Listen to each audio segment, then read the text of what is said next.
The American dream throughout the ages has stood as each person's idea of success. The American dream, normally associated with 1950s America, as a small family cookie-cutter house, maybe a dog, the Leave It to Beaver lifestyle. Though that is one idea of the American dream, it is a shallow analysis that can and very well should go farther. Arthur Miller uses his play Death of a Salesman to do just that and absolutely succeeds in doing so. Throughout Death of a Salesman, Miller portrays two ideas of the American dream. It is apparent that they are, in fact, American dreams because they both deal with success and that character's idea of success. However, it's where the views become different and seemingly conflicting. Willie's American dream is to leave his thumbprint on the world through his oldest child, Biff. Willie was unable to succeed in doing so through a lifelong career as a salesman and living under the ideology that being well-liked was far more important than being a Bernard-type character and studying to make a living. Fortunately, Willie thrust this view so far into Biff's psyche that Biff didn't put the effort into school that would have enabled him to pass math and graduate high school, thereby allowing Biff to move on to the University of Virginia. Willie says, because the man who makes an appearance in the business world, the man who creates personal interest, is the man who gets ahead. Being liked, and you will never want. You take me, for instance. I never have to wait in line to see a buyer. Willie Loman is here. That's all they have to know, and I go right through. Someone, according to Willie, who can create personal interest will get ahead, regardless of how intelligent he is, just as long as the buyers are excited when he walks through the door. Biff's American dream and general idea of success seems to be to free himself from the chains that are his father's expectations of him and move on to living his own chosen life, which is to own a ranch. It is important to note, however, that the dream for Biff only arose during his adult life.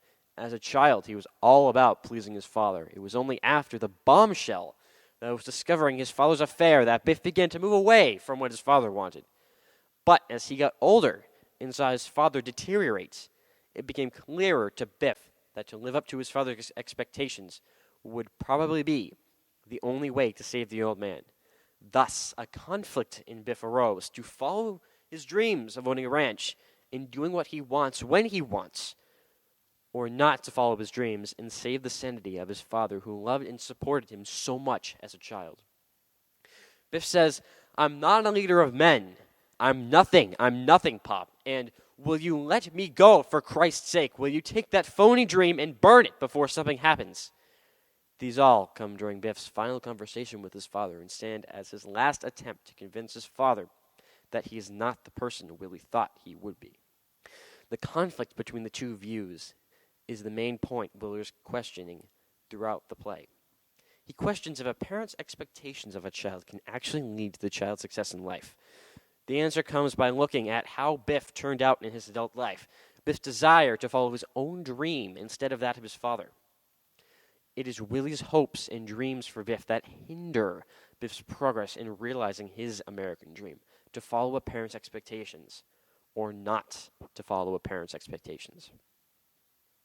It is my opinion that Miller's true idea of the American dream closely follows Willie's.